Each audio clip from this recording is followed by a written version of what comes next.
Hello అండి అందరికీ. ఏంటి రీల్స్ చేసి ఆమె టీతో వచ్చింది అనుకుంటున్నారా? నాకైతే బాగా హెడేక్ అనిపించిందండి. సో నాకు హెడేక్ వచ్చినప్పుడల్లా టీ తాగడం అలవాటు అనమాట.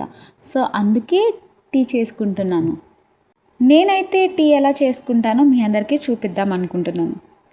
సో ఇంకెందుకు ఆలస్యం, ప్రాసెస్లోకి వెళ్దాం. ఫస్ట్ అయితే ఒక బౌల్ తీసుకొని అందులో మిల్క్ యాడ్ చేసుకోవాలి. అలా యాడ్ చేసుకున్న మిల్క్ని స్టవ్ మీద పెట్టి ఒక పొంగు వచ్చే వరకు మరిగించుకోవాలి.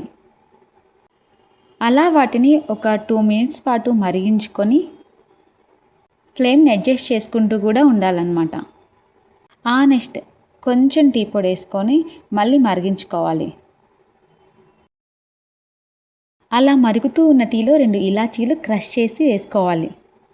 ఫ్లేమ్ని అయితే అడ్జస్ట్ చేసుకుంటూ మనం టీ మరిగించుకోవాలండి. ఆ తర్వాత ఒక 2 టేబుల్ స్పూన్ షుగర్ యాడ్ చేసుకోవాలి. నెక్స్ట్ ఒక 3 మినిట్స్ పాటు అలా టీని మరిగించుకోవాలన్నమాట. సో ఇంకా స్టవ్ ఆఫ్ చేసేసి మనం టీ సర్వ్ చేసుకుందాం. సో ఇప్పుడైతే మన టీ అయితే రెడీ అయిపోయిందండి. అబ్బా చూడండి ఎంత బాగుందో. నాకైతే టీని ఆవిరి పట్టుకోవడం చాలా ఇష్టం అండి.